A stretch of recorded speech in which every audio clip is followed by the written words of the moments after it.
پہاڑی زبان میں اپڈیٹ سنیے۔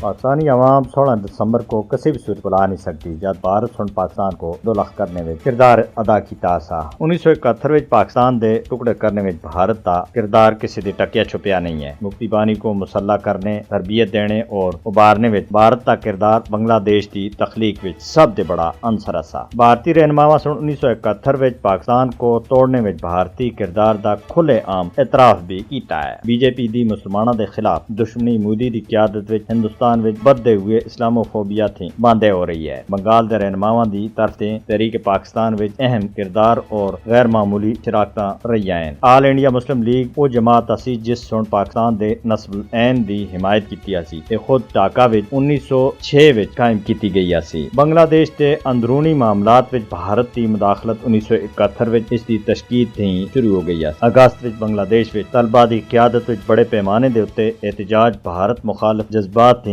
شروع ہویا جس کی وجہ تھی شیخ حسینہ کو معزول ہونا پیا۔ بھارت نواز شیخ حسینہ دے خلاف ایک عوامی بغاوت تا عروج بنگلہ دیشی عوام وچ بھارت کے خلاف بدھی ہوئی نفرت تا باندھا ثبوت ہے۔ اگست وچ شیخ حسینہ دی معزولی دے فوراً بعد بنگلہ دیش سن پاکستان دے نال تعلقات دی بحالی دا اعلان کیتا۔ بنگلہ دیش دا اپنے مسلم کردار کو برقرار رکھنا اس گل دا ثبوت ہے کہ دو قومی نظریہ خلیج بنگال وچ غرق نہیں ہویا جس طرح کہ اندرا گاندھی سن 1971 وچ آخیا سا۔ بنگلہ دیش اور پاکستان کو اپنے تعلقات کا ایک نیا باب شروع کرنا چاہیے تاکہ بھارتی تسلط پسندانہ عزائم کو شکست دیتی جا سکے۔ بھارتی قیادت سن 1947 وچ پاکستان دے قیام تھی بعد تھی پاکستان کو تسلیم کرنے تھی انکار کیا سا۔ بھارت ہون بھی اپنی پراکسیز وار دے ذریعے پاکستان وچ مشکلات کو پیدا کر رہا ہے اور پاکستان دے خلاف مختلف طریقے دے پروپیگنڈا اور اس کو کمزور کرنے دے واسطے اپنی کوششیں جاری رکھا ہوا ہے۔